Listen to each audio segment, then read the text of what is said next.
In a quiet land, far from the noise of kings and wars, lived a boy named Yusuf. He was kind, pure-hearted, just a child. But Allah had already written something great for him. His story would be one of the most beautiful stories ever told.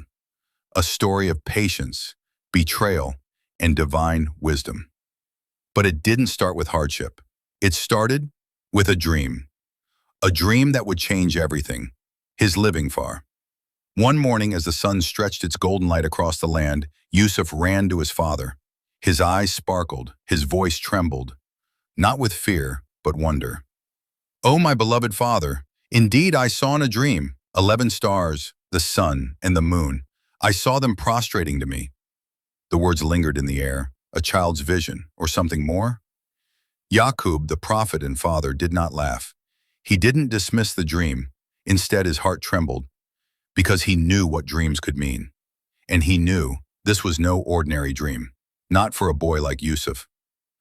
Yaqub placed his hand gently on Yusuf's shoulder, and with the softness only a father could offer, he said, "Oh, my dear son, do not tell your dream to your brothers, for they may plot against you. Indeed, Shaitan is a clear enemy to mankind." Yusuf tilted his head in confusion. His brothers, why would they be angry? Why would they want to hurt him? Because of a dream? But Yaqub knew what Yusuf did not. He had seen jealousy. He had seen how hearts could darken when someone is favored. And in Yusuf, he saw something special, something Allah had chosen.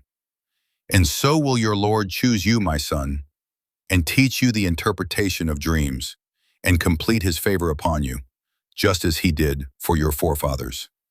A promise and a warning. But it was already too late.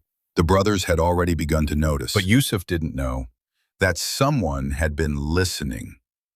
Just behind the tent curtain, a shadow stood still, frozen. One of his brothers, older, stronger, and already carrying a heavy heart, had heard every word.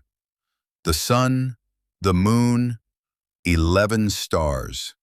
Prostrating to him? The words echoed in his mind like an insult. Why Yusuf? Why was he always so special?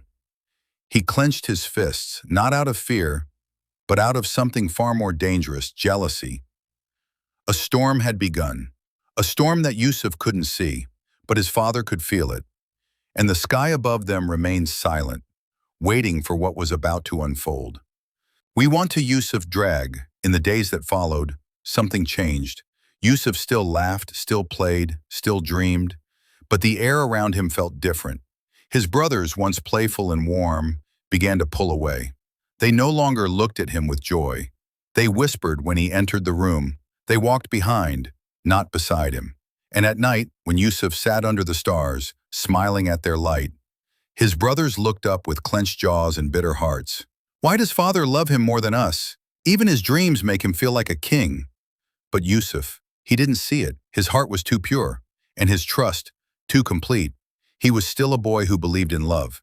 He didn't know that love, when mixed with jealousy, can become dangerous. One evening, the sky turned red. The sun dipped low behind the hills, casting long shadows across the camp. And in those shadows, his brothers gathered. Their eyes were low, their voices quiet, but their hearts were loud, beating with anger.